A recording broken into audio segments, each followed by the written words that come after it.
In this video, you are going to learn why I got into value investing and why I wish I'd started 10 years earlier. I'm going to do that three ways. Number one, my £100 method. It's my method that I've used to kind of beat the market. Number two, we're going to look at why index funds are great and I love them, and active funds tend to lose money, but why that might not be the case with you, as it's not been the case with me. And number three, we're gonna learn about value investing, and you're gonna get a bit of homework. Hopefully, we're gonna learn about Ben Graham, and you can tell me what you think afterwards. Stick around, because step one involves me getting a little bit cocky and losing a bit of money. So everybody loves a story where people lose money. Maybe, maybe not.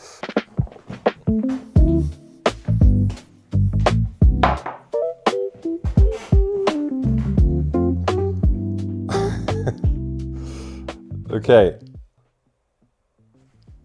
let's get started. Fantastic. Right, welcome to my first ever YouTube video. I've got 0 subscribers. Maybe I can convince some friends and family to join in though. But the crux of it, I love value investing, and my investments have beaten the S&P 500 over the last couple of years. It's not really a brag. I mean, it is a brag. Let's face it, it's definitely a brag. Maybe it's a problem because everyone thinks they can't beat the market. Although, maybe I can't either, really. But over the last couple of years, I have, and it's worked, so I'm very happy. First of all, call to action. Can you please comment your biggest ever stock loss? I'm going to show you my biggest ever stock loss, and if you can beat me, I will be very impressed. Well, if you can beat me in percentage terms, I'll be very, very impressed. But anyway, stick around and you'll find out. I want to have a quick disclaimer though before we start. I'm not a financial professional. Everything here is just my opinion, not advice. And you know, markets do move fast. So before you invest any pounds or dollars or renminbi or whatever currency you're using, go and consult a professional. Okay? Okay, good. So number one, my £100 method.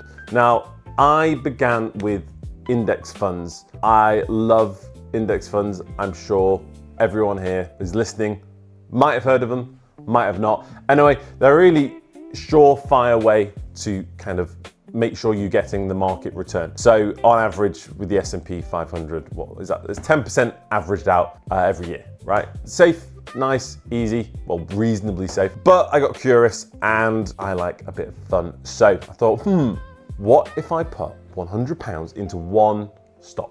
Now, I chose a few stocks, but at the time, I think it was 2021, middle of COVID, I chose a UK supermarket called Morrison's. You know, if you're in the UK, you know about Morrison's. I personally, I love them because they do great donuts, but there's other reasons to think that recently actually they've been taken over by well, not recently, they were taken over by a conglomerate, I think. I don't know too much about it, but I could tell you what I do know. So I bought £100. I thought I'm going to take £100, give it a go. That's money I'm kind of willing to lose, not really, but it's money I'll put into it. And then it went up 50%. I was like, amazing, I've gone up 150%. Got up by 50%, so my £100 turned into £150. And then I sold, and I was like, right, that's it. I'm a stock picking genius. There is no one like me on the planet. I am the best. But obviously, I just got really, really lucky. Like, reality check there, I just got lucky. So what happens when you get lucky the first time? You get cocky. I guess I got a bit cocky, and then I thought, right, I'm impatient now. I was lucky with Morrison's. I think it was Peter Lynch who said, buy something you know, or buy things you like, and I liked Morrison's. So that was my thinking behind that. I made a bit of a mistake after this though. I started doing some silly things and going on to Wall Street Bets on Reddit. Now, if you don't know what Wall Street Bets is, it is this online Reddit page where people post things going to the moon or all their losses maybe. So they're for a community, they're quite good at being very honest if they've lost money. But there are a lot of these people trying to do these pump and dump schemes. So it's a very silly thing to do. And I did invest in a couple of stocks that did fail. On the screen now, if I can get my B-roll technique working perfectly, you'll be seeing me scrolling through my losses. And unfortunately for me, when I look back at my total return in the app I use in free trade, it really skews it, which is really annoying because I got these little stocks that all lost all their money. Well, I lost money on the stocks. I think they're actually, if I'm honest, all the businesses are good. It's just the prices were way inflated. Okay, obviously I felt stupid. I stopped investing for a couple of years, or maybe a year. I mean, I kept the index funds, but I stopped the stock picking. Then on the back of that, I started reading Ben Graham, Peter Lynch, watched a lot of videos of Warren Buffett talking at the annual general meeting in Omaha for Berkshire Hathaway. And I started looking at fundamental analysis. Now we'll talk about that in later videos. Anyway, my result from that, you win some, you lose some. Definitely had losers. Overall, I'm kind of up I learned more by losing money. So I'm kind of happy. If there's always a takeaway. Right, anyway, £100 at a time, some wins, some losses.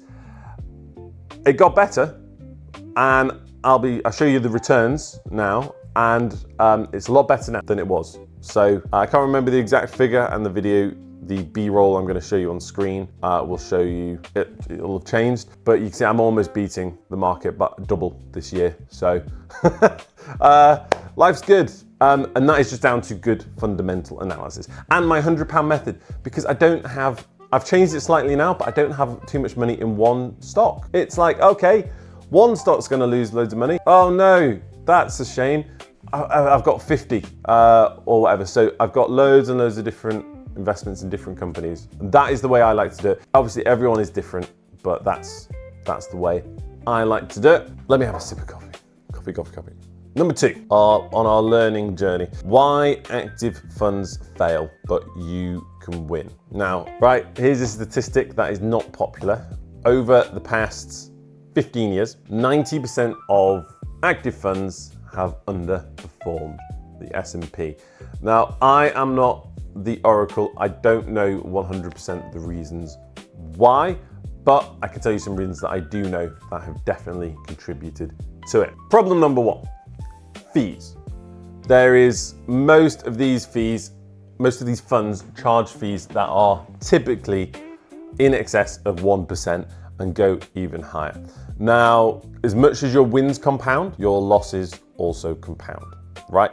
So if I win 1% every year, then my 1% of my money goes into my pot, and I make 1% of everything. And it's the same with losses. If you lose 1%, if you have a high fee, that will compound your losses too. You'll then have £99 to invest after the first year if you had a 1% fee. So there are these big, whacking, great fees which lose you money. Overall, actually, you never know, the fund might be doing okay, but you are going to be losing money by paying some hedge fund manager or some manager of a fund based in the City of London or on Wall Street or some fancy pants place somewhere on a desk. Now, that's why I don't like funds. Not to say there aren't benefits to funds, but that's the reason I don't like them. Okay, problem number 2, pressure. You know, when I spoke to you just before about my £100 method. Now, I'm not stressed about that at all. There's no stress. Yeah, I'd lose £100. That is annoying. I'm not a rich man.